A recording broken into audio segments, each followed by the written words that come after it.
Bismillahirrahmanirrahim. Assalamualaikum warahmatullahi wabarakatuh. Alhamdulillahi ala ihsani wa syukru lahu ala taufiqihi wa amtinani. Asyhadu an la ilaha illallah wahdahu la syarika lahu ta'ziman li sya'ni wa asyhadu anna Muhammadan abduhu wa rasuluhu da'ila ridwani. Allahumma shalli alaihi wa ala alihi wa ashabihi wa ikhwani. Rekan-rekan yang dirahmati oleh Subhanahu wa taala, alhamdulillah pada kesempatan kali ini kita bisa berkumpul bersama dalam rangka untuk mempersiapkan diri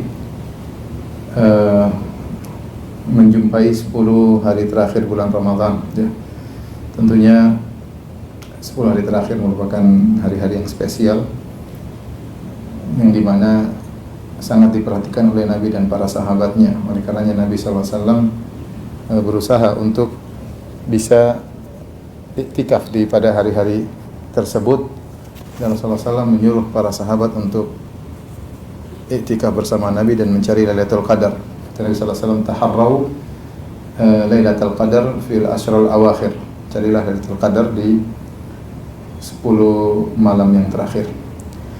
Dan di antara kondisi terbaik untuk bisa menjalani Lailatul Qadar adalah kondisi iktikaf. Kondisi iktikaf bukan syarat seorang untuk meraih Lailatul Qadar harus iktikaf, bukan syarat. Tetapi yang dimaksud dengan mencari Lailatul Qadar adalah bertemu dengan malam tersebut dalam kondisi optimal beribadah kepada Allah Subhanahu wa taala, dan kondisi paling sempurna seorang untuk menjalani Lailatul Qadar adalah dengan iktikaf. Oleh karenanya ini adalah satu kegiatan yang rutin dilakukan oleh Nabi Sallallahu Alaihi Wasallam. Bahkan pernah Rasulullah SAW tidak sempat iktikaf ya 10 hari terakhir ya, maka Nabi mengqadha'nya di awal bulan Syawal, dan juga di akhir hayat Nabi Sallallahu Alaihi Wasallam di Ramadan yang terakhir yang dijalani oleh Nabi Sallallahu Alaihi Wasallam, Nabi sampai iktikaf 20 hari ya, 20 hari terakhir di bulan Ramadan. Dari sini kita insyaallah pada kesempatan kali ini sama-sama berusaha mempelajari lebih dalam tentang ahkamul iktikaf, hukum-hukum yang berkaitan dengan iktikaf, agar kita bisa menjalani iktikaf sesuai dengan yang diharapkan. Karena tidak semua orang iktikaf mereka iktikaf dengan yang sesuai diharapkan ya. Masih banyak hal-hal yang dilanggar, masih banyak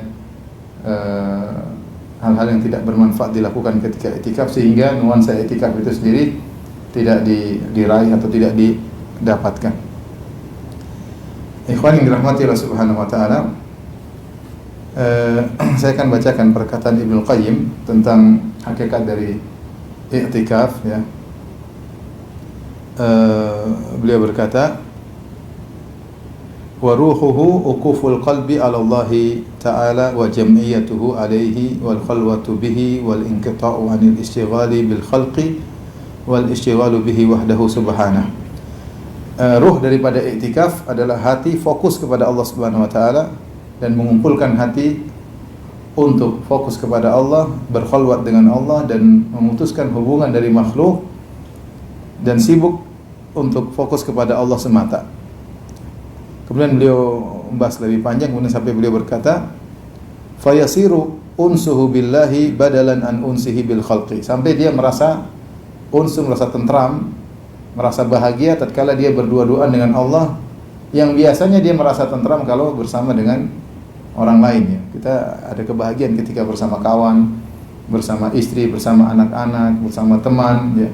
Tetapi ketika iktikaf dia berusaha untuk mencari kebahagiaan tatkala dia berdua-duaan dengan Allah Subhanahu wa taala, bukan dengan makhluk. Fa yu'idduhu bidzalika li unsihi bihi yaumal wahsyati fil qubur hina la anisalahu. Yang dengan demikian dia akan persiapkan dirinya untuk bisa merasa tentram dengan Allah ketika di alam barzakh, di dalam kubur yang di mana tidak ada teman ketika itu.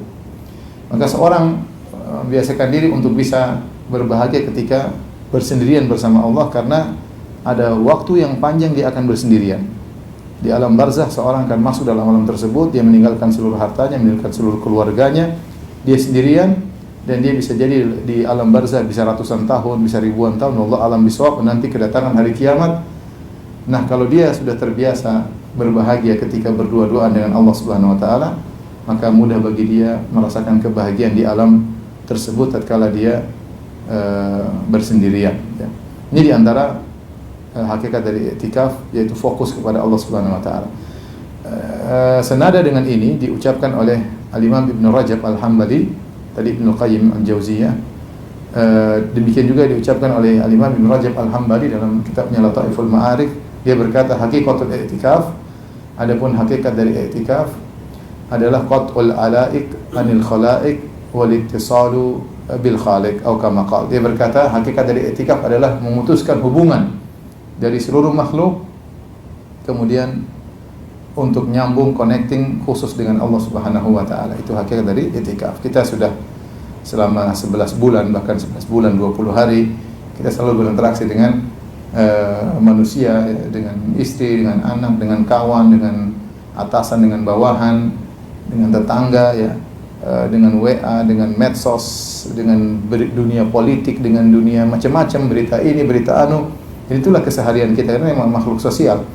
Tetapi di antara setahun tersebut 10 hari saja, 10 hari seorang berusaha untuk melatih diri fokus kepada Allah Subhanahu wa taala. Dia tidak total meninggalkan dunia, tapi paling tidak maksimal waktunya adalah untuk berdua-duaan dengan Allah Subhanahu wa taala. Makanya kalau kita lihat bagaimana Nabi SAW ketika i'tikaf sampai dibuat khibah, dibuat semacam kemah-kemah, diletakkan di masjid, Nabi masuk dalam kemah tersebut, kemudian di depannya dikasih hasir semacam tikar untuk semacam pintunya. Jadi tertutup, benar-benar tertutup. Terkadang Nabi keluar berbicara dengan para sahabat, tapi mayoritas waktunya adalah dalam khibah tersebut, dalam kemah tersebut, ya. Ini menunjukkan Nabi SAW benar-benar ingin fokus berdua-duaan dengan Allah Subhanahu wa taala. Itulah hakikat daripada i'tikaf, ya. Oleh karenanya ini adalah sunnah yang memang kurang disukai, karena kebanyakan orang merasa bahagia kalau bersama orang lain. Itu sifat manusiawi. Dia merasa bahagia ketika bersama dengan orang lain, ya.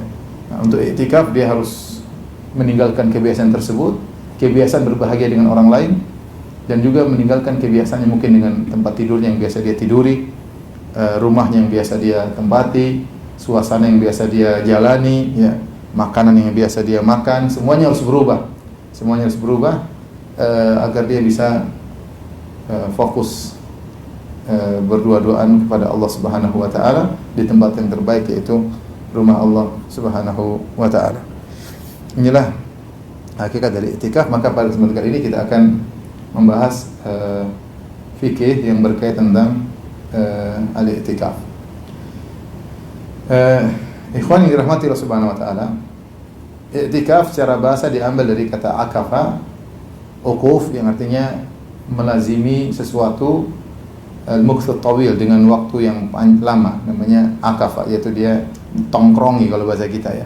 Tongkrongi namanya i'tikaf. Dan dalam Al-Qur'an Allah sebutkan beberapa ayat yang menunjukkan makna i'tikaf, seperti wajawazna bi bani Israil, ya, al-bahra fa'atau ala qaumin yaqufuna ala asnamin lahum. Ya, ketika Allah menyelamatkan Nabi Musa dan pengikutnya menyeberang dari Laut Merah, kemudian mereka mendatangi suatu kaum yang sedang i'tikaf di berhala-berhala mereka. Jadi mereka nongkrongi berhala-berhala mereka, ya. Demikian juga Ibrahim pernah berkata kepada kaumnya, antum laha ma hadhihi tamathilul lati antum laha aqifun. Ini apa berhala-berhala yang kalian nongkrongi di situ, di berhala-berhala tersebut. Jadi i'tikaf maksudnya berdiam dengan waktu yang lama di suatu, melazimi sesuatu, ya. Sama seperti Bani Israel ketika mereka menongkrongi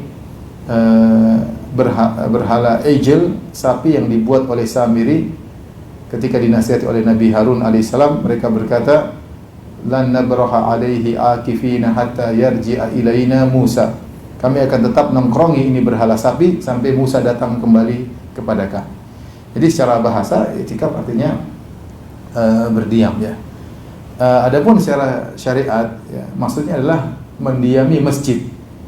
mendiami masjid dalam waktu yang lama dalam rangka beribadah kepada Allah Subhanahu wa taala. Mendiami masjid dalam waktu yang lama untuk beribadah kepada Allah Subhanahu wa taala. Dan i'tikaf adalah ibadah yang sejak dulu sudah ada, bukan cuma syariat Islam, sejak dulu juga sudah ada ya. Makanya Allah berfirman, wa ahidna ila Ibrahim wa Ismail an tahhira baitiya lit-taifina wal 'akifina war ruk'is sujud. Dan kami wasiatkan kepada Ibrahim dan Ismail untuk membersihkan rumahku, yaitu Masjidil Haram, lit-taifina, untuk orang yang tawaf, wal 'akifina, dan untuk orang yang i'tikaf, war ruk'is sujud, untuk orang yang rukuk dan sujud. Berarti sejak zaman Nabi Ibrahim sudah ada namanya syariat apa? I'tikaf. Sudah ada dari dulu ya.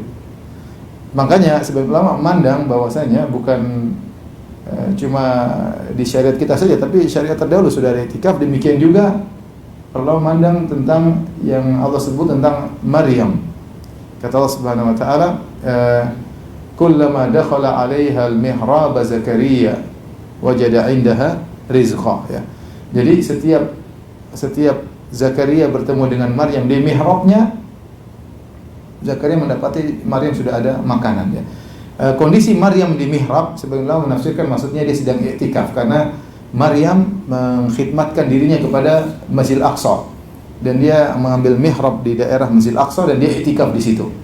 Jadi ini juga menunjukkan i'tikaf bagi para wanita dan sudah ada sejak zaman dulu ibadah i'tikaf. Bahkan ibadah i'tikaf dikenal oleh kaum musyrikin.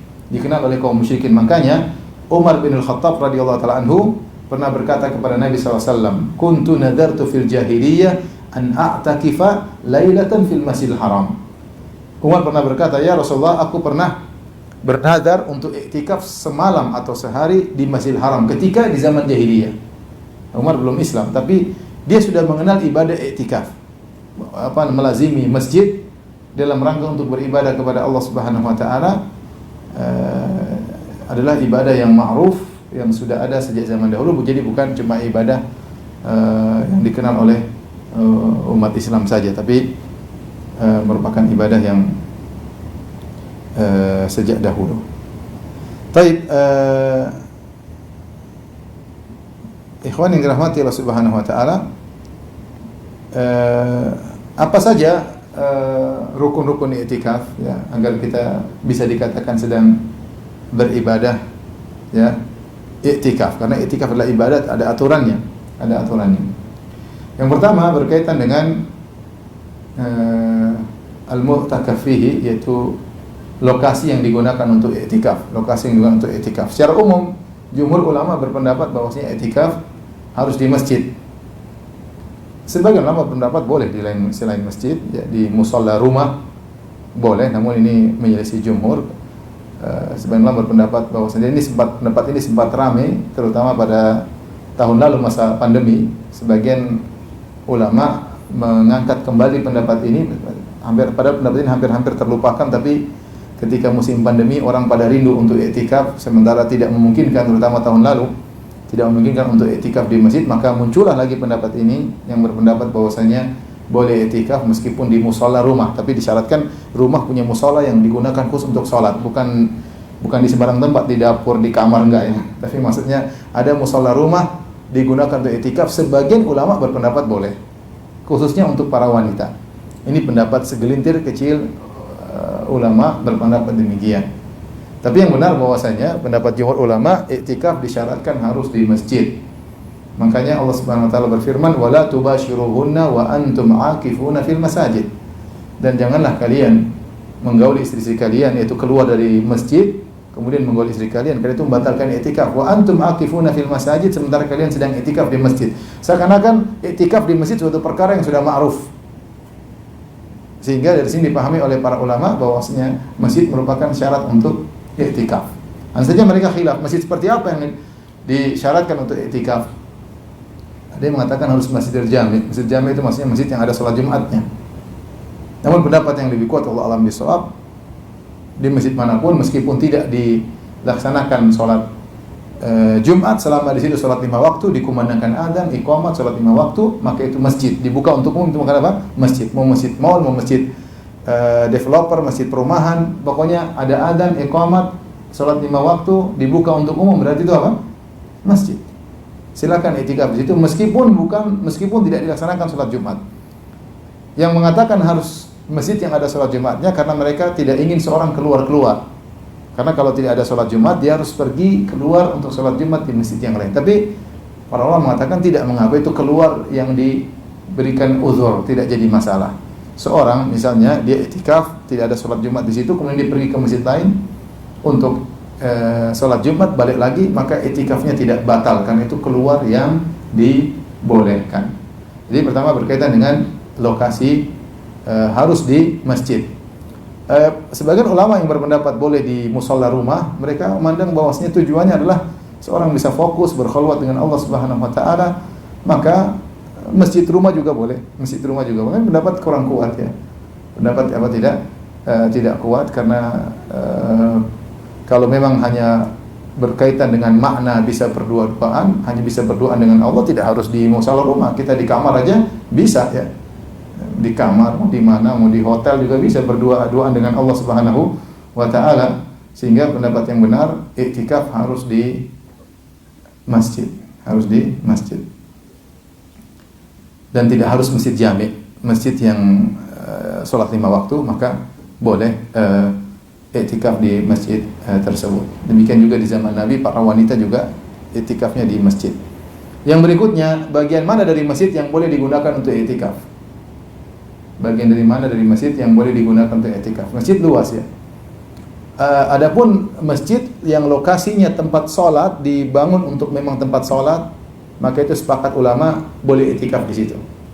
Ya, di masjid, kemudian pokoknya yang digunakan untuk areal sholat, di pelataran, orang juga sholat, Jumatan orang sholat di situ. Memang pokoknya digunakan untuk sholat. Khilaf ketika dalam areal masjid, dan itu bagian dari masjid, tapi tidak digunakan untuk sholat, tidak digunakan sholat. Contohnya maktabah, yaitu perpustakaan masjid. Dia dalam bangunan masjid. Contohnya kantor masjid. Boleh nggak seorang i'tikaf di situ, di kantor masjid, di perpustakaan masjid, di gudang masjid, ya, tempat taruh barang-barang, ya. Ini mau i'tikaf diberesin, kemudian digunakan sebagai lokasi i'tikaf. Maka ini khilaf yang kuat di kalangan para ulama. Namun pendapat yang dipilih oleh Lajnah Daimah, dipilih oleh para ulama dan juga dikuatkan oleh Syekh Utsaimin rahimahullahu taala adalah semua dalam areal masjid boleh digunakan untuk i'tikaf. Semua dalam areal masjid, selama itu masih dalam bangunan masjid, boleh digunakan untuk i'tikaf. Di perpustakaan masjid juga boleh. Kemudian misalnya di gudang masjid kalau diberesin tempat lokasi i'tikaf juga boleh. Kantor masjid juga boleh selama masih dalam bangunan apa? Masjid. Cuma kalau bisa kita hindari. Kalau bisa kita hindari ya di tempat tempat sholat lebih baik. Tapi tadi tidak jadi masalah, karena Allah sebutkan dalam Al-Quran, wa antum aqifuna fil masajid, dan kalian sedang i'tikaf di masjid, dan semua sepakat ini kantor masjid, ini gudang masjid, ini perpustakaan masjid, masih dalam areal masjid, kecuali perpustakaannya di luar areal masjid lain terpisah, itu jangan. Ini kita bicara tentang perpustakaan yang ada dalam areal masjid ya. Seperti di Masjid Nabawi ada perpustakaan dalam misalnya ya. Selama itu dalam areal masjid, dalam bangunan masjid, maka boleh i'tikaf di situ. Allah alam bisawab. Ini berkaitan dengan masjid. Bagaimana dengan musholla, Ustaz? Musholla itu adalah istilah. Sebenarnya dia masjid ya, musholla yang di perumahan ya. Disebut musholla supaya berarti tidak ada sholat Jumatnya. Tapi sebenarnya ada musholla yang besar. Musholla besar ada adzannya, ada iqamatnya, ada sholat 5 waktunya, berarti boleh ya. Hanya saja itu istilah musholla, tapi syar'inya dia adalah masjid.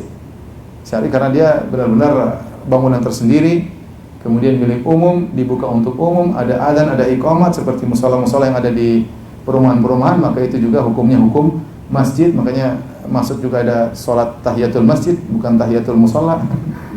Dia itu masjid, cuma orang namakan musholla supaya tidak sholat Jumat. Karena ada masjid sholat Jumat sana, masjid besar, ini cuma musholla, tapi hakikat dia adalah masjid. Hakikatnya adalah masjid. Jadi tidak mengapa i'tikaf di situ. Adapun i'tikaf di mushola kantor ini nggak bisa. Ini karena bukan, tidak mengambil hukum masjid ya, tidak dibuka untuk umum ya, sehingga tidak mengambil hukum masjid. Allahu a'lam bishawab. Tapi ini yang pertama berkaitan dengan lokasi i'tikaf. Yang kedua, jangan lupa niat. Seorang ketika mau i'tikaf dia harus niat. Niat mau i'tikaf ya. Sehingga dia tidak asal masuk, dia harus pasang niat, saya mau i'tikaf. Dalam hati cukup ya. Tidak perlu dia berkata nawaitu an a'takifa, aku berniat untuk i'tikaf, enggak perlu ya. Yang penting dia niatkan mau i'tikaf, maka silakan dia berniat, dan itu syarat. Kalau dia tidak niat maka tidak dianggap i'tikaf. Dia meskipun nongkrong di masjid lama, meskipun baca Quran, dia hanya dapat pahala baca Quran. Adapun pahala tongkrongannya tidak. Karena i'tikaf ini nongkrong untuk beribadah. Ya, mungkin bahasa nongkrong kurang kurang apa bahasanya di Indonesia yang cocok? Berdiam ya. Berdiam maksudnya nongkrong. Kalau nongkrong mungkin masih kurang bagus, kita berdiam. Meskipun dia berdiam lama karena nongkrong konotasinya buruk ya. Berdiam lama di masjid, tapi dia tidak niat untuk i'tikaf, meskipun dia baca Quran, meskipun dia sholat, dia hanya dapat pahala baca Quran dan pahala sholat, tidak mendapatkan pahala berdiamnya di masjid. Karena i'tikaf butuh dengan niat, syaratnya harus ada niat. Dan yang jadi patokan adalah niat. Nabi SAW bersabda, innamal a'malu binniyat. Amalan tergantung niat. Perkara berikutnya berkaitan dengan i'tikaf adalah orang yang i'tikaf. Orang yang i'tikaf harus muslim tentunya. Muslim, mumayyiz, bisa bukan kafir, bukan murtad ya. Orang muslim agar ibadahnya diterima oleh Allah Subhanahu wa ta'ala. Baik laki-laki maupun perempuan. Baik laki-laki maupun perempuan. Dalam hal ini sama boleh melakukan i'tikaf. Oleh karenanya di zaman Nabi SAW, istri-istri Nabi i'tikaf bersama Nabi, minta izin kepada Nabi, di antaranya Hafsah dan Aisyah radhiyallahu ta'ala anhuma. Kemudian mereka berdua i'tikaf bersama Nabi sallallahu alaihi wasallam. Dan wanita boleh i'tikaf ya. Wanita boleh i'tikaf sebagaimana laki-laki juga boleh i'tikaf. Dan syariat terdahulu sebagaimana dipahami oleh sebagian ulama tentang Maryam yang i'tikaf di Masjidil Aqsa. Maryam yang i'tikaf di Masjidil Aqsa. Karenanya siapapun boleh i'tikaf, laki-laki maupun wanita. Adapun wanita disyaratkan harus, kalau dia bersuami, dengan izin suaminya, karena ketaatan kepada suami adalah wajib. I'tikaf hukumnya sunnah. Jangan sampai dia i'tikaf tanpa izin suami, dia harus minta izin sama suaminya. Kalau suami izinkan maka silakan i'tikaf. Kalau suaminya menyuruh pulang maka dia wajib untuk pulang, karena ketaatan kepada suami hukumnya wajib ya. Adapun i'tikaf hukumnya sunnah. Jangan dia ngomelin suaminya, saya mau i'tikaf kok kamu larang-larang. Suami mungkin punya keperluan tertentu, maka dia harus tahu prioritas mana yang wajib, mana yang sunnah ya. Kemudian khilaf di kalangan para ulama tentang wanita yang haid atau nufasa yang nifas. Apakah wanita haid atau wanita nifas boleh i'tikaf? Maka ini khilaf di kalangan para ulama. Mayoritas ulama 4 mazhab berpendapat bahwasanya wanita haid tidak boleh berdiam di masjid. Wanita haid tidak boleh berdiam di masjid ya. Sementara pendapat Zahiriyah, ulama Zahiriyah berpendapat, Ibnu Hazm dan yang ini berpendapat bahwasanya wanita haid tidak dilarang untuk berdiam di masjid selama dia tidak mengotori areal masjid. Artinya dia jaga darahnya agar tidak keluar, tidak mengotori masjid, maka tidak mengapa bagi seorang wanita untuk berdiam di masjid meskipun dalam kondisi haid. Ada khilaf yang panjang tentang masalah ini. Intinya tidak ada dalil yang tegas ya, yang sepanjang sepengetahuan saya tidak ada dalil yang tegas yang mengatakan haram bagi wanita yang haid untuk berdiam di masjid. Yang ada hanyalah isyarat atau mafhum ya. Tapi nas tidak ada, kecuali satu hadis dari riwayat Jasrah bintu Dijajah, tetapi riwayat ini lemah. Itu Nabi mengatakan, aku tidak menghalalkan masjid bagi wanita haid, wanita bagi orang yang junub maupun wanita yang haid. Tapi hadis ini hadis yang dhaif, ya, didhaifkan oleh Imam Al-Bukhari rahimahullahu taala sehingga tidak bisa dijadikan dalil. Adapun dalil yang lain maka isyarat. Demikian juga sebaliknya ulama Zahiriyah yang membolehkan wanita haid untuk menetap di masjid, mereka juga punya dalil. Tapi tidak ada nas juga, mereka hanya mengambil hukum asal. Hukum asal boleh, maka tidak kita keluar dari hukum asal sampai ada dalil yang tegas menyatakan wanita haid tidak boleh di masjid. Padahal kita tahu di zaman Nabi banyak wanita haid. Banyak wanita haid, tapi Nabi tidak pernah sekali mengatakan wanita haid tidak boleh di masjidnya ada. Sementara wanita haid sangat banyak di zaman Nabi SAW. Demikian juga wanita-wanita pada iktikaf di zaman Nabi SAW. Dan tidak disebutkan dalam satu hadis pun si fulanah akhirnya pulang ke rumah karena haid. Padahal banyak wanita yang iktikaf di zaman Nabi SAW. Seandainya haid menghalangi seorang untuk tinggal di masjid, menetap di masjid, pasti ada dalil yang tegas dalam hal ini. Jadi intinya ini masalah khilafiyah. Secara umum ada dua pendapat. Jumhur ulama 4 mazhab, mazhab Syafi'i, mazhab Maliki, mazhab Hambali, mazhab Hanafi berpendapat bahwasanya wanita haid tidak boleh di masjid. Dengan demikian, jika ada seorang wanita iktikaf misalnya baru 2 hari, hari ketiga dia haid, maka dia harus meninggalkan masjid. Karena wanita haid tidak boleh di masjid. Timbul pertanyaan, dia meninggalkan masjid, iktikafnya batal atau tidak? Dua pendapat di kalangan jumhur ulama. Ada yang berpendapat iktikafnya tidak batal. Dia hanya beruzur untuk meninggalkan masjid. Nanti kalau dia sudah bersih, dia mandi bersih, dia lanjutkan lagi iktikafnya. Tapi iktikafnya belum batal. Sebagian ulama berpendapat iktikafnya batal. Dengan haid iktikaf batal. Maka nanti kalau sudah bersih, dia tinggal niat ulang untuk masuk lagi ke masjid untuk memperbaharui tastaknif, memperbaharui niat untuk iktikaf. Tapi intinya 4 mazhab berpendapat wanita haid tidak boleh di masjid. Boleh hanya sekedar numpang lewat cuma sebentar. Adapun lama-lama iktikaf tidak boleh. Saya sendiri lebih condong pada pendapat Zahiriyah bahwasanya tidak ada dalil yang tegas yang menyatakan wanita haid tidak boleh di masjid. Tidak ada dalil yang tegas menunjukkan akan hal tersebut. Padahal perkara yang urgen hendaknya diketahui oleh kaum muslimin, mestinya ada hadis yang tegas dari Nabi sallallahu alaihi wasallam, ya.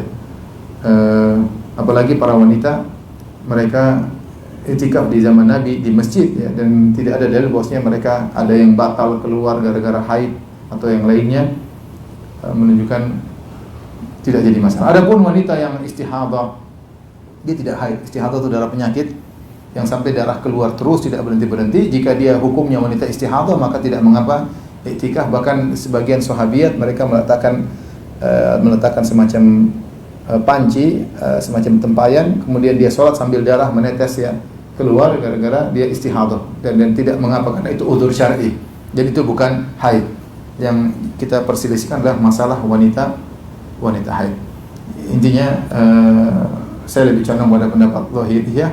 Selama seorang wanita bisa menjaga dirinya, tidak mengotori masjid dengan darah haidnya, maka wallahu a'lam bishawab, tidak mengapa dia iktikaf di masjid karena tidak ada dalil yang tegas akan hal ini. Wallahu a'lam bishawab.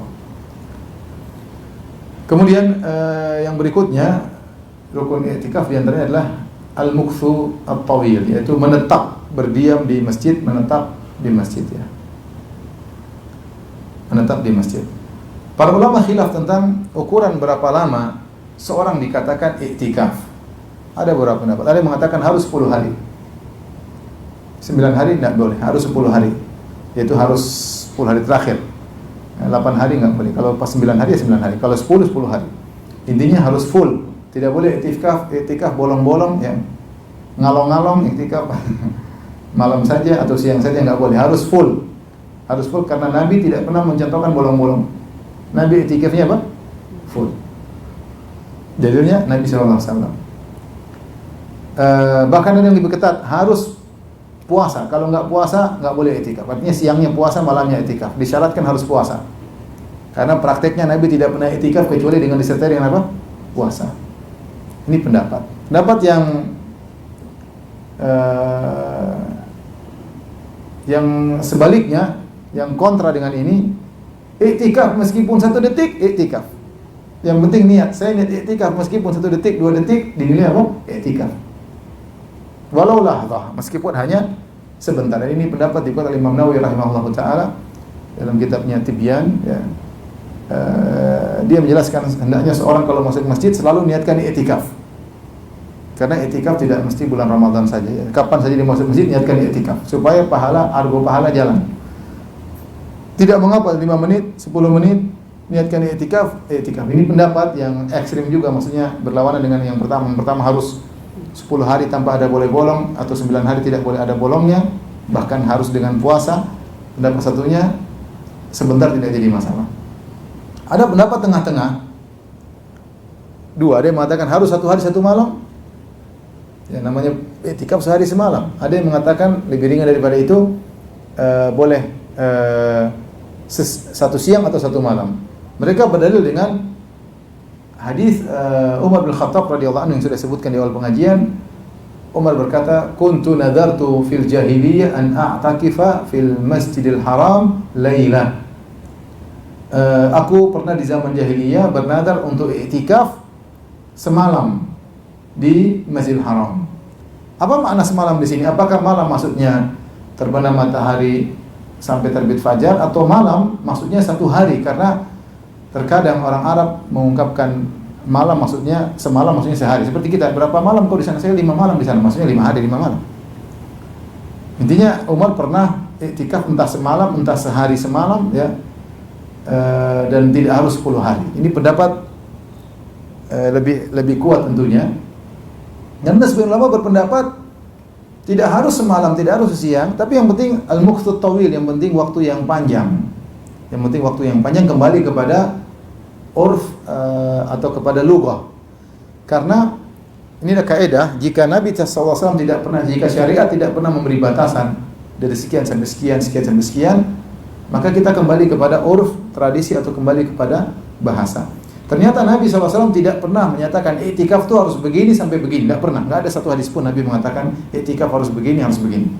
Ketika secara syar'i tidak ada pembatasan, kita kembali kepada urf, kepada tradisi. Yang namanya iktikaf itu mendiami. Orang yang kalau cuma 1 detik, 2 detik tidak dikatakan mendiami. Dia tidak dibilang nongkrong enggak. Nongkrong cuma 1 menit, itu bukan nongkrong namanya. Nongkrong itu butuh waktu yang agak panjang. Ini pendapat secara bahasa, secara kaidah cukup kuat. Jadi yang berpendapat demikian mengatakan jika seorang iktikaf 1 jam, 2 jam boleh, zuhur sampai asar, asar sampai maghrib, maghrib sampai isya, dikatakan dia lagi nongkrong di masjid, lagi iktikaf. Secara bahasa itu disebut dengan apa? Ukuf. Secara bahasa dikatakan sedang mendiami. Adapun cuma 1 menit, 2 menit, maka tidak pas dikatakan mendiami. Ya. Saya dulu kalau ditanya, saya selalu bilang, saya berdasarkan hadis Umar bin Khattab, iktikaf boleh 1 malam, boleh 1 siang.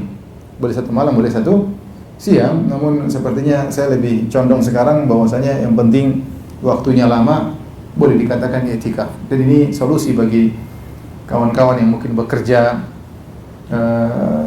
di siang hari, kemudian mereka masuk masjid cuma 2 jam, 3 jam, tidak apa, niatkan iktikaf. Kalau dia niat iktikaf, maka argo pahala akan berjalan, argo pahala akan berjalan. Ustaz, kalau saya datang niat iktikaf terus saya tidur,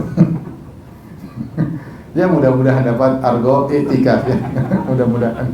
Yang penting niatkan, yang penting niatkan. Karena para ulama mengatakan orang dalam kondisi iktikaf dia dapat pahala karena mendiami saja sudah pahala, apalagi kalau disertai dengan baca Quran, sholat malam, dan yang lainnya. Ini kira-kira yang berkaitan dengan iktikaf. Baik.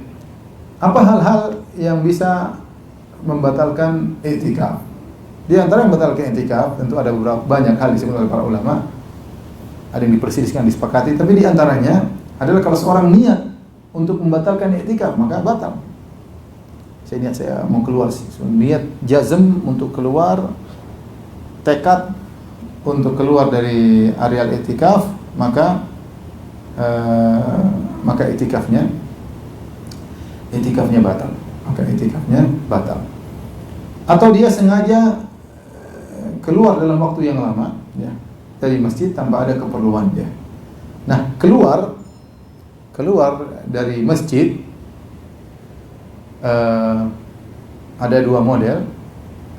Yang pertama hanya keluar sebagian tubuh, yang kedua keluar seluruh tubuh.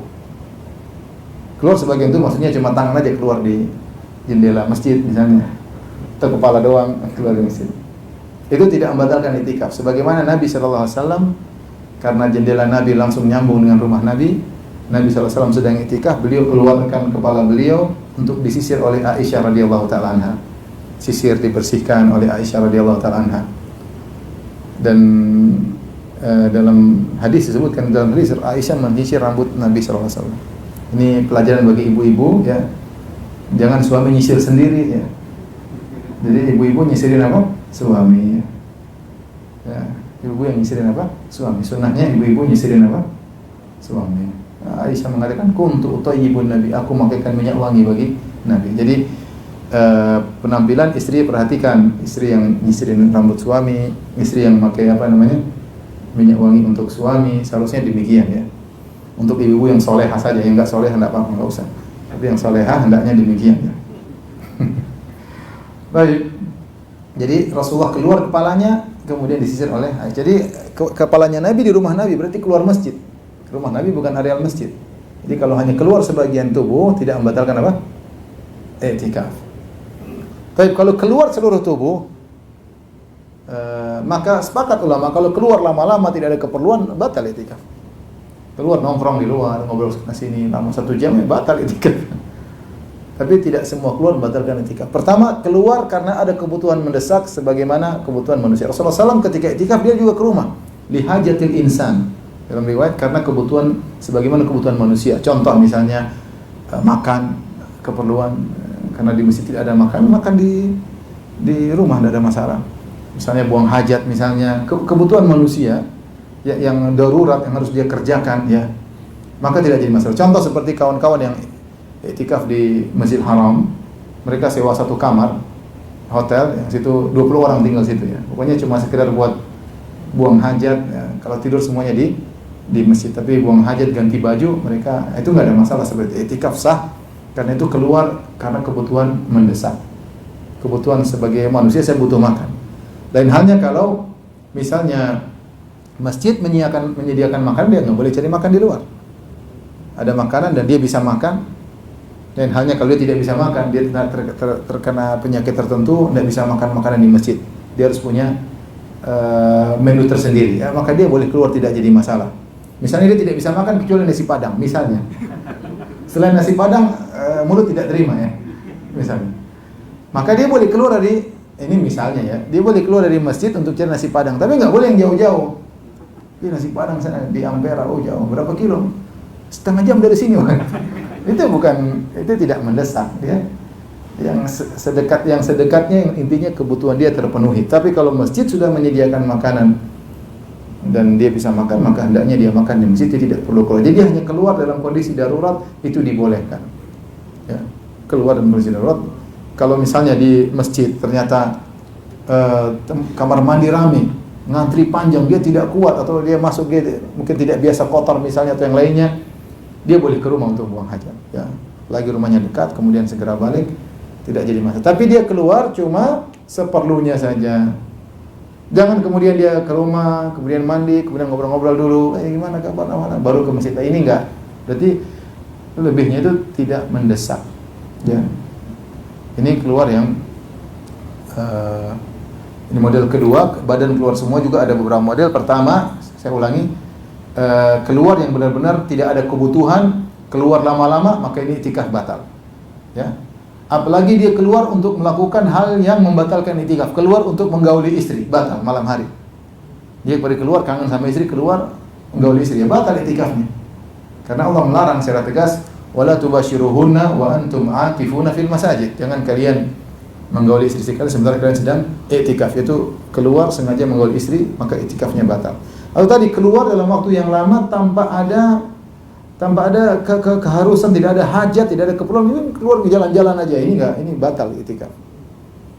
Model keluar yang kedua yang disepakati tidak membatalkan i'tikaf adalah keluar karena ada keperluan mendesak. Seperti tadi makan, minum, buang hajat di rumah karena di masjid ramai ngantri dan yang lainnya, ini diperbolehkan. Bahkan Rasulullah SAW ketika sedang i'tikaf didatangi oleh Sofiyah radhiyallahu taala anha. Kemudian Nabi ngobrol sama Sofiyah. Setelah Nabi ngobrol sama Sofiyah malam hari, Nabi keluar ngantarin Sofiyah ke rumahnya. Ya, Nabi keluar mengantari Sofiyah ke rumahnya. Jadi Nabi keluar dari masjid, ngantari Sofiyah ke rumahnya, tapi dekat karena kalau Masjid Nabawi kotak, Sofiyah rumahnya di sebelah belakang kanan ya. Artinya tidak terlalu jauh ya, paling cuma berapa puluh meter doang. Terus Nabi kembali, karena itu malam-malam mendesak, dia khawatir istrinya pulang sendiri, maka dia keluar ngantarin istrinya, dan ini keluar yang disepakati tidak jadi masalah. Di antara juga sekarang ada keluar yang model ketiga, yang hajatnya tidak mendesak, tapi ada faedahnya. Seperti keluar untuk menziarahi orang sakit, misalnya ada teman sakit dia ziarahi, keluar untuk mengantar jenazah, iya ada jenazah, cari pahala yuk ngantar ke tempat kuburan, seperti itu ya. Ini seperti ini maka sunnahnya tidak dilakukan. Aisyah pernah berkata, minas sunnah, di antara sunnah ketika i'tikaf tidak mengunjungi orang sakit, tidak melayat jenazah. Tapi kalau seandainya ada yang melakukannya, tidak membatalkan i'tikaf. Cuma sebaiknya dihindari karena tujuan dari i'tikaf utamanya adalah bagaimana seorang bisa fokus beribadah kepada Allah Subhanahu wa taala ya. Fokus bisa beribadah kepada Allah Subhanahu wa taala. Dan di antara yang dibolehkan untuk i'tikaf adalah membangunkan istri. Makanya dalam hadis tadi kata Aisyah, idza dakhala al-ashr, kalau sudah masuk 10 malam, syadda mi'zarahu, Rasulullah sallam ikatkan, kencangkan sarungnya, itu tidak menggauli istri-istrinya.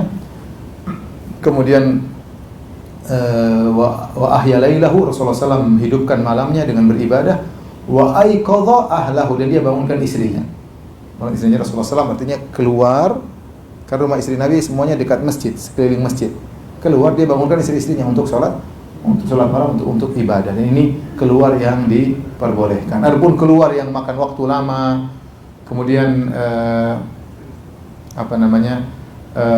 untuk menjenguk orang sakit, untuk mengantar jenazah, maka ini sebaiknya ditinggalkan karena waktunya lama. Demikian juga keluar bangunkan istri. Kalau kita bisa sepakat sama istri, nanti saya telepon kamu, HP-mu jangan di silent misalnya, itu lebih baik tanpa harus kita keluar dari masjid. Karena yang paling baik adalah seorang fokus dalam masjid, karena itulah makna i'tikaf. I'tikaf itu melazimi masjid, mendiami masjid, menetapi masjid, tidaklah keluar kecuali dalam kondisi yang mendesak.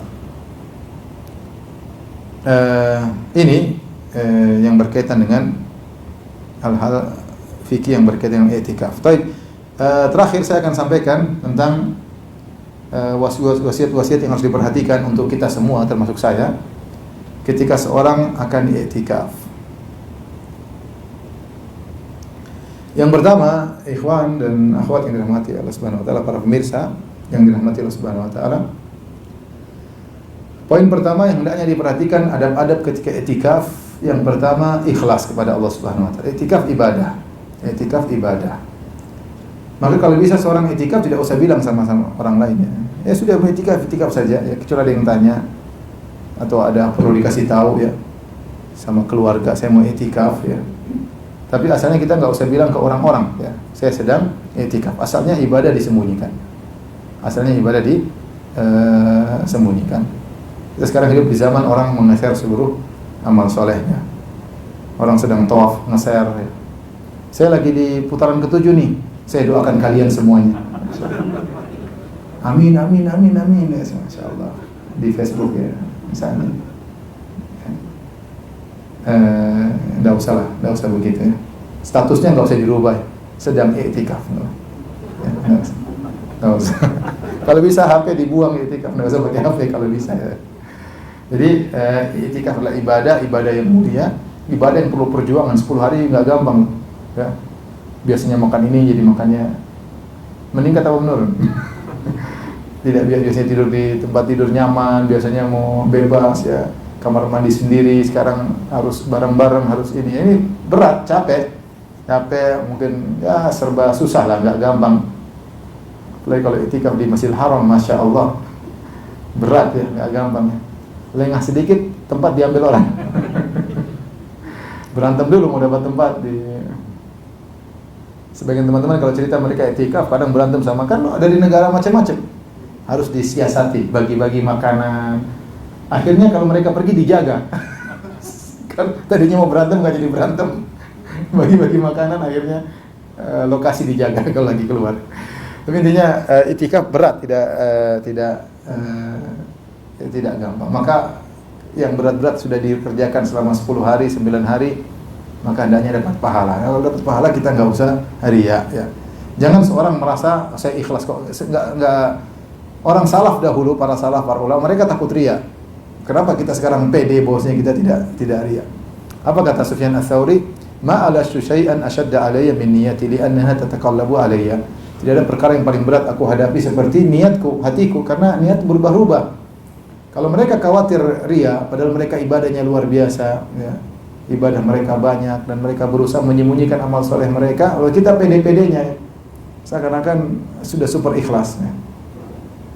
Kemudian pamer ibadah sana, pamer ibadah sini, ya.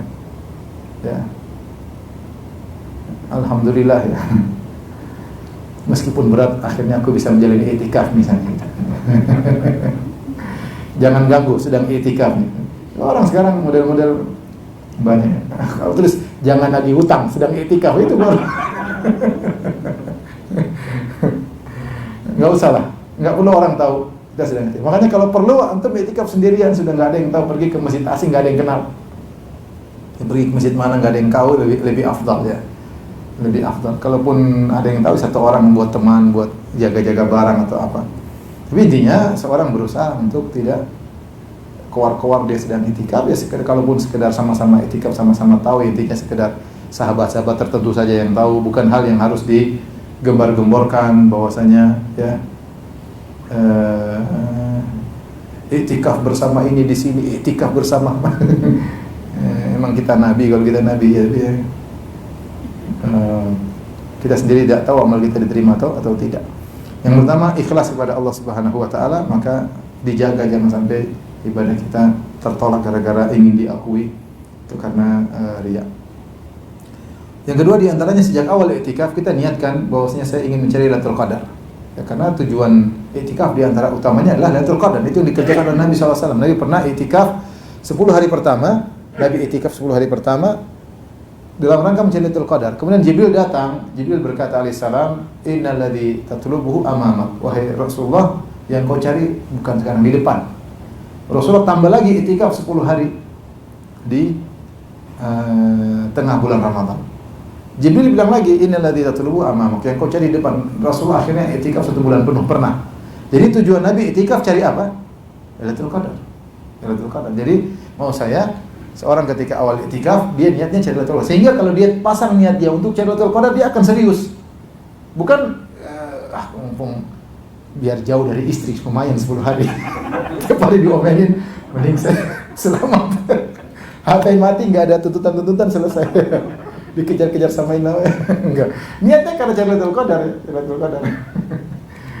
Enggak, jadi seorang niat untuk mencari Lailatul Qadar. Dengan kalau dia pasang niat di depan dia, maka dia akan bisa fokus karena tujuan dia ada di depan dia. Saya ingin cari Lailatul Qadar. Jangan sampai tujuan saya tersebut lepas. Karena kita bakalan ada godaan ketika kita i'tikaf sama kawan-kawan, ya. Kita ngobrol apa segala macam-macam, tawa ke TV, ya. Pegang HP lihat berita, kemudian lihat cewek di HP, repot. Bukan Lailatul Qadar, Lailatul Qadir. Akhirnya nggak dapat. Atau dapat tidak maksimal. Maka seorang niatkan dia cari Lailatul Qadar, karena itulah niat Nabi SAW ketika i'tikaf untuk mencari Lailatul Qadar. Kemudian ingat, poin utama ruh daripada i'tikaf adalah inqita' anil khalq wal istighal bil khaliq, ya. Putus hubungan dengan makhluk. Ini yang paling penting, inilah ruh i'tikaf. Saya katakan tadi, Nabi sampai kemudian pasang tenda, Nabi masuk di dalamnya, ya, supaya Nabi fokus. Ya, sekali-sekali bicara dengan para sahabat, tapi asalnya Nabi dalam tenda tersebut. Maka ini tujuan utama. Makanya tadi kalau bisa kita i'tikaf sendiri, nggak kenal sama siapapun di masjid, itu bagus. Kalau bisa, ya. Ya, kalau di mana-mana dikenal, ya udah cari yang paling nyaman. Tapi kalau ada bisa masjid orang nggak kenal, itu lebih baik, ya. Lebih baik kalau kita pun bawa teman 1-2, yang bisa membantu kita untuk bertakwa kepada Allah Subhanahu wa taala. Maka pilih-pilih teman untuk i'tikaf, ya. Jangan cari teman yang enak ngobrol i'tikaf. Teman untuk ngopi ketika i'tikaf, ya. Ya istrimu nanti suruh bawa ini, ya, pisang goreng sama kopian.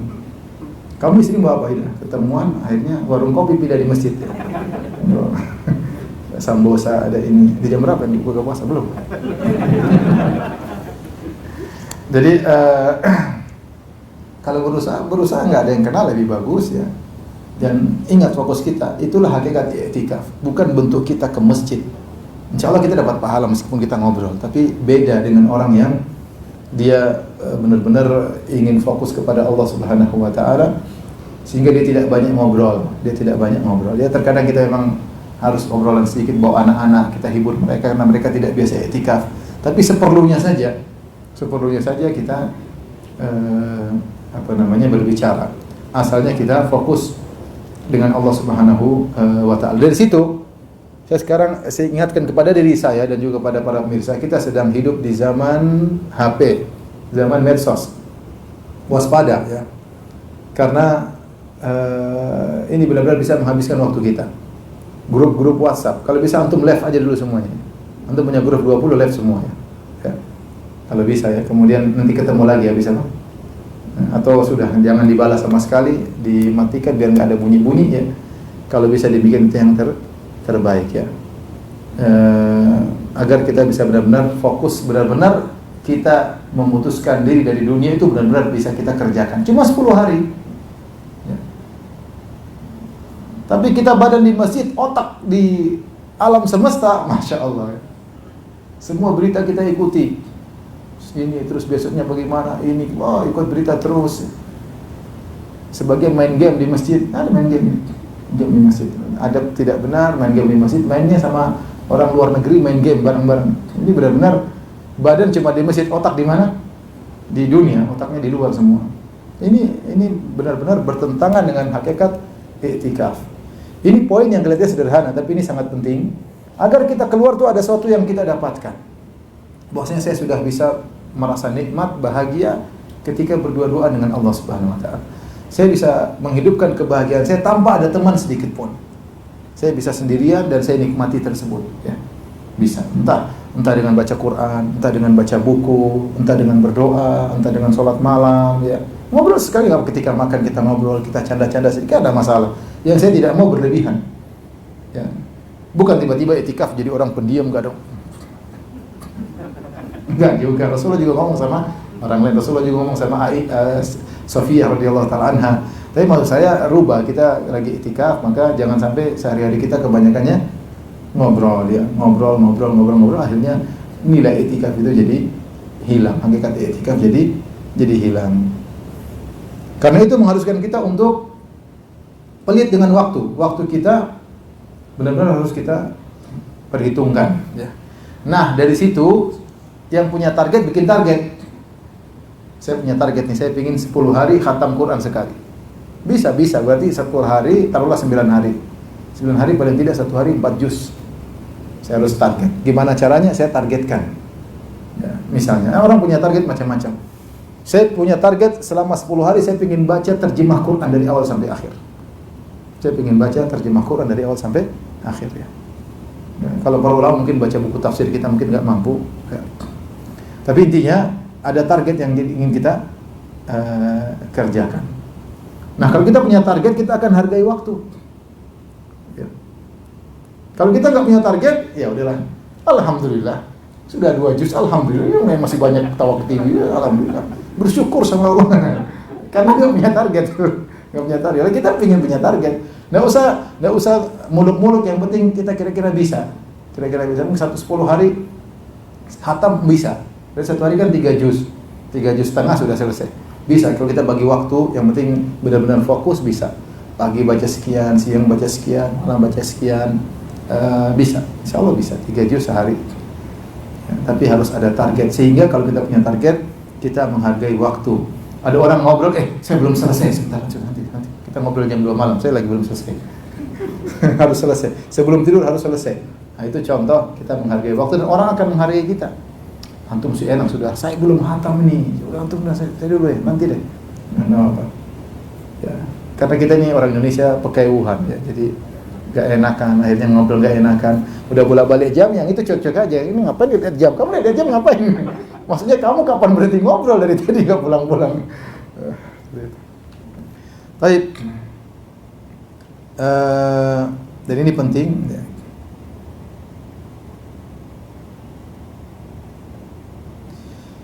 Nah, di antaranya perbanyak salat malam ya. Baca Quran, oke. Tetapi baca Quran dalam kondisi salat itu lebih bagus. Itu dapat dua pahala. Makanya lebih disukai seorang baca Quran dalam kondisi salat. Maka tidak mengapa kalau imam sudah salat, dia salat lagi, dia pegang mushaf atau dia taruh sesuatu mushaf di depannya atau dia pakai HP, enggak ada masalah, yang penting dia baca Quran dalam kondisi salat itu lebih apa? Lebih baik. Lebih baik ya. Cuek aja orang bilang apa? Pokoknya kita lagi sibuk masing-masing ya. Nanti takut dibilang riak, biarin aja lah ya. Bilang sama setan, saya tidak mau riak hari ini. Pokoknya kita cuek aja lah, ini masalah akhirat saya ya. Kalau setan bilang kamu riak, cuekin aja. Mungkin hari pertama takut riak, hari kedua kita udah cuek ya. Kita takut riak kenapa? Karena nggak pernah melakukannya. Tapi kalau udah sering, biasa aja ya. Biasa aja, tapi jangan sampai kita berhenti gara-gara takut riak. Tetap kita lawan riak tersebut, tapi kita tetap maju ya, tetap maju. Dan yang terbaik adalah baca Al-Quran dalam kondisi sholat, itu yang terbaik, itu yang terbaik ya. Ya kalau nggak bisa ya sholat sendiri, baca Quran sendiri boleh, variasi kan. Kemudian jangan lupa kalau mungkin kita capek, karena namanya manusia ada kebosanan, dia tidak kuat baca Quran terus, tidak kuat sholat terus, ada kita baca buku agama. Bawa buku agama nggak ada, mungkin jadi target kita. Saya pingin hatam tafsir apa gitu, silakan ya. Tafsir juz amma saya pingin selesaikan ya, baca. Kita nikmati karena itu mendekatkan kita kepada Allah. Itu bentuk khalwat dengan Allah. Kita baca ayat-ayat Allah dan kita berusaha memahami apa? Maknanya. Bahkan bisa jadi iman kita lebih charger dengan membaca tafsir daripada sekedar membaca Al-Quran dengan satu kali khatam atau yang lainnya ya. Jadi nggak apa-apa, yang penting kita nuansanya masih nuansa ayat-ayat Allah Subhanahu wa taala.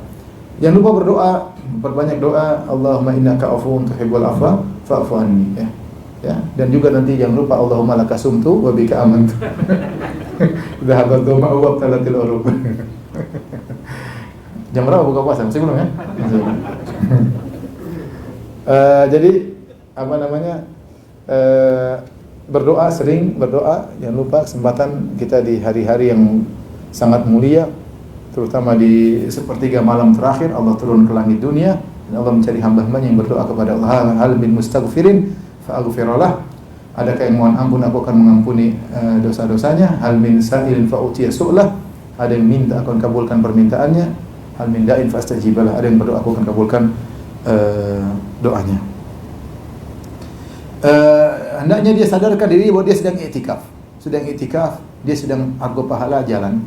Maka hati-hati dengan lisannya, hati-hati dengan matanya ya. Jangan lirik sana lirik sini, jangan lihat wanita yang tidak pantas untuk dilihat. Enggak usah lah, jaga pandangan, jaga pendengaran. HP ini yang bahaya, hati-hati HP ya. Hati-hati HP ya.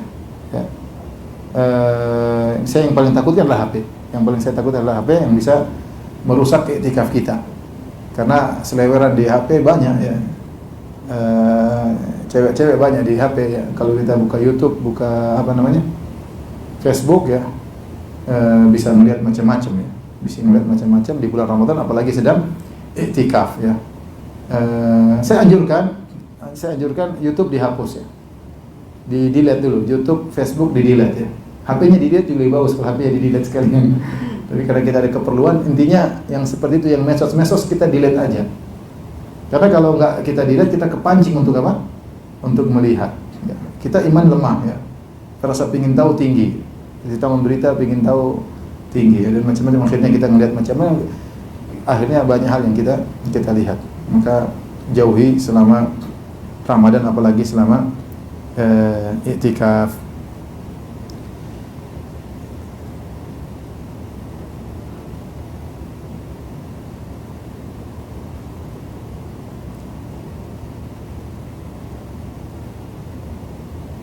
Dan iktikaf ini kesempatan ikhwan. Beda dengan ibadah lain. Kalau ibadah lain, kalau Allah menyebutkan I'tikaf ini ibadah yang kita benar-benar bisa fokus kepada Allah, karena cuma yang HP aja mengganggu, tapi maksudnya kita benar-benar tidak berbuat maksiat, karena kita di masjid. Masjid kita nggak lihat macam-macam. Beda kalau kita umroh, kita masih lihat cewek cantik, masih lihat terkadang ada aurat terbuka, terkadang lihat orang bertengkar, terkadang kita ikut bertengkar, musim haji apalagi, jengkel-jengkelan. Tapi kalau i'tikaf, insya Allah begitu itu nggak ada. Jadi kondisi memudahkan, apalagi masjid nyaman, makanan terhidangkan, terus mau ribut apa lagi? Ya udah tinggal kita fokus kepada Allah. Maka kesempatan 10 hari tersebut kita fokus kepada. Kalau kita nggak bisa 10 hari, saya katakan tadi tidak mengapa, 1 malam, 1 siang, 2 hari, 3 hari, nggak ada masalah. Terutama hari-hari malam ganjil, seorang berusaha untuk fokus untuk i'tikaf. Yang terakhir, kalau ingin i'tikaf, maka ada khilaf namun yang lebih kuat, masuk di malam 21 sebelum terbenam matahari, sehingga dia mendapatkan malam secara full.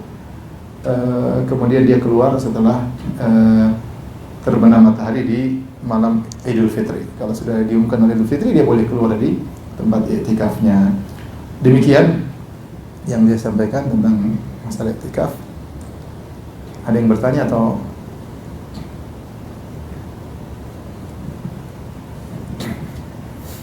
Ya, terima kasih kepada Pak Ustadz atas pemaparan materinya, yang tentunya harapan kita semoga setelah ini insya Allah kita nanti bisa melaksanakan i'tikaf tentunya dengan ilmu-ilmu yang sudah dijelaskan oleh Pak Ustadz. Untuk pertanyaan, memang nanti selain kertas, melalui kertas Bapak Ibu boleh bertanya langsung, tapi kita coba prioritaskan dan habiskan dulu yang dari kertas dulu. Nanti misalkan masih ada waktu, bisa menyusul pertanyaan-pertanyaan yang lainnya. Ya, Ustaz, silakan.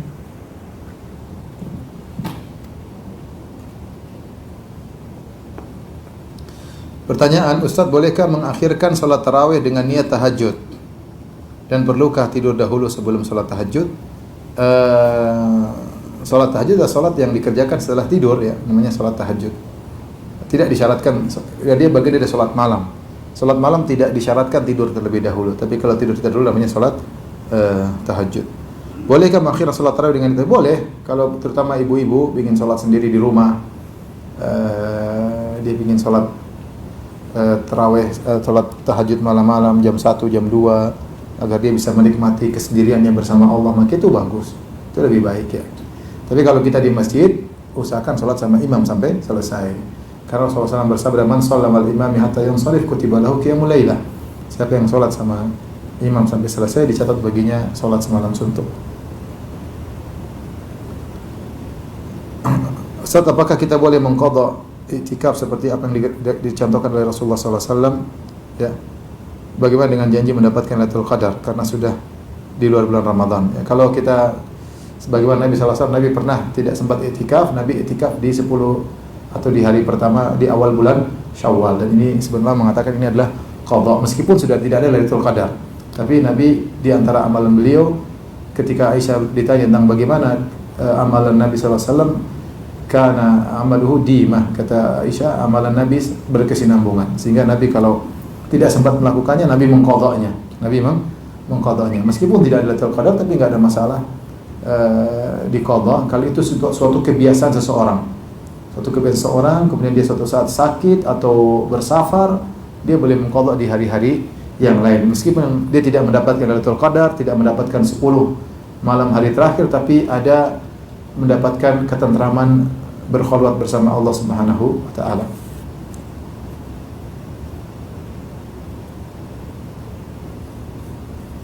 Ustaz, apa hukum menggunakan kode promo belanja online agar mendapatkan potongan harga? Kalau kode promo tersebut diizinkan oleh penjualnya, nggak ada masalah. Saya nggak tahu ini maksudnya apa kode promo ini. Ini izin apa legal apa ilegal?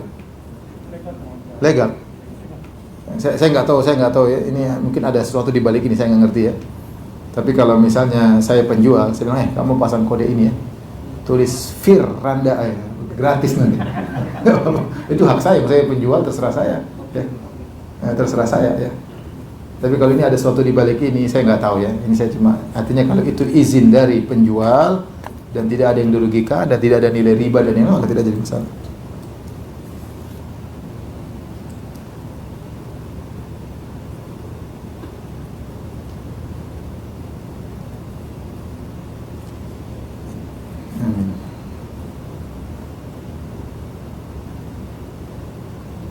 Bolehkah menemani non muslim makan di warteg siang hari? Enggak boleh. Enggak boleh. Ini kembali kepada hukum apakah orang kafir mukallaf bisyara, apakah orang kafir dibebani untuk menjalankan syariat Islam ataukah tidak, ya. Jawabannya orang kafir mukhatab bisyara, apakah mereka diperintahkan menjalankan syariat Islam meskipun mereka kafir? Jawabannya iya, mereka diperintahkan. Makanya ketika Allah menghukum mereka di neraka, ditanya, "Ma salakakum fi saqar?" Apa yang buat kalian masuk neraka saqar? Qalu lam nakum minal musallin. Kami dulu tidak salat. Wa lam nakun nut'imul miskin. Kami tidak memberi makan kepada fakir miskin. Padahal ini syariat Islam. Artinya ketika mereka tidak menjalankan syariat Islam, mereka dapat apa? Dapat dosa. Meskipun kalau mereka sholat tidak sah, harus masuk Islam dulu. Meskipun kalau mereka kasih makan, mereka tidak diterima pahalanya, tapi mereka disiksa gara-gara tidak menjalankan syariat apa? Islam. Ya. Oleh karenanya, dalam syariat Islam tidak boleh bulan Ramadan makan siang hari. Meskipun kalau mereka puasa tidak sah, tapi kita tidak boleh mendukung hal yang merupakan pelanggaran apa? Syariah. Tidak puasanya mereka ini nanti akan dijadikan bahan siksaan oleh Allah karena mereka tidak apa? Puasa. Meskipun kalau mereka mau puasa harus masuk Islam dulu, tapi saya katakan tadi semakin banyak syariat yang mereka tidak kerjakan, mereka semakin disiksa di neraka. Karenanya jangan kita dukung perbuatan mereka yang menyelisih syariat. Ya. Di antaranya misalnya mereka makan di siang hari bulan Ramadan, maka jangan bahkan nemani lagi, bahkan neraktir ya, jangan. Biar makan sendiri aja ya, enggak apa. Kita toleransi makan sendiri, kita enggak. Apalagi cuma di warteg ya. Masya Allah. Mungkin warteg yang mahal kali ya. Jika melakukan hubungan suami istri di bulan Ramadan, apa boleh mandi wajibnya setelah sahur atau harus sebelum makan sahur? Tidak apa-apa, yang penting sebelum sholat sudah mandi. Mau setelah azan mandi nggak apa-apa, yang penting sebelum sholat sudah mandi bersih, nggak ada masalah. Ya. Tidak disyaratkan ketika sahur, ketika azan sudah dalam kondisi bersih, tidak disyaratkan. Yang penting sebelum sholat sudah bersih.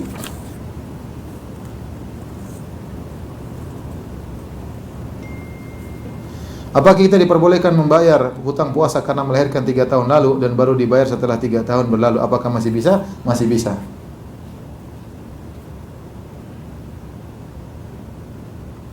Ustadz, di masjid tempat biasa saya sholat, iktikaf hanya diadakan setiap malam ganjil saja.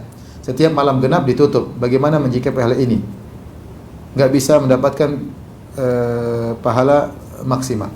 Ya sudah, mungkin dia karena pandemi dan yang lainnya dia buka cuma malam ganjil, dan itu boleh saja ya. Kalau antum ingin maksimal, cari masjid lain, ya. Daripada dia tutup sama sekali, mending dia buka malam-malam apa? Ganjil ya. Daripada dia tutup sama sekali.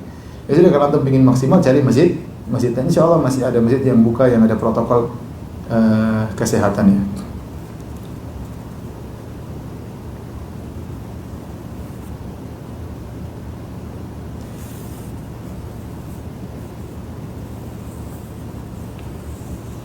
Ustaz, adakah keutamaan beramal bersedekah di malam 10 hari terakhir dibandingkan dengan malam-malam sebelumnya? Wallahu a'lam bishawab ya. Di Ramadan secara umum lebih baik daripada yang lainnya, karena Nabi SAW di bulan Ramadan lebih semangat bersedekah. Karena Nabi SAW ajwadan nas, kata Ibnu Abbas radhiyallahu ta'ala anhuma, adalah Rasulullah SAW orang yang paling dermawan, wa kana ajwad ma yakun fi Ramadan, dan beliau sangat di puncak kedermawanan ketika di bulan Ramadan. Hina yalqahu Jibril fayudarisuhul Quran, ketika Nabi bertemu dengan Jibril dan Rasulullah belajar Al-Quran dari Jibril. Kemudian kata Ibnu Abbas radhiyallahu anhu, fala Rasulullah sallallahu alaihi wasallam ajwad bil khair min ar-rihil mursalah. Ya, Rasulullah sallam lebih kebaikannya lebih baik daripada angin yang berhembus. Maksudnya angin berhembus itu cepat dan tersebar. Angin berhembus itu dia cepat, angin berhembus dengan cepat dan mudah tersebar. Nah, kebaikan Nabi pun demikian. Kebaikan Nabi pun ini berlaku di bulan Ramadan secara umum. Nah, orang di 10 malam terakhir saya rasa dia fokus tidak keluar-keluar. Dia fokus di masjid. Kecuali seperti antum-antum, Masya Allah, antum para dermawan, udah enggak usah keluar, tinggal ATM aja, kirim, sudah. Tahu-tahu 100 juta habis, Masya Allah. Malam 27 nih. Enggak apa-apa, enggak perlu keluar kan? 5 menit habis 100 juta habis. Insya Allah nggak ada masalah kalau begitu, nggak ada masalah. Kalau ada duitnya.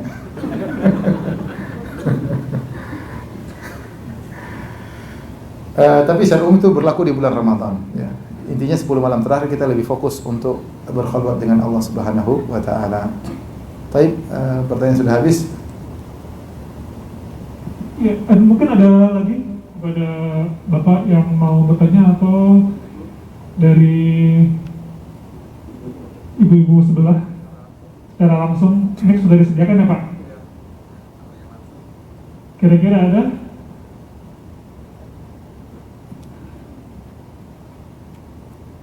Kalau belum, mungkin Pak Ustadz, kita salah satunya agenda selain tanya jawab ada kuis. Mungkin selagi menunggu Bapak Ibu yang mungkin mau bertanya. Nah, mungkin window udah aja, udah selesai aja. Ya. Oke. Syukran kepada para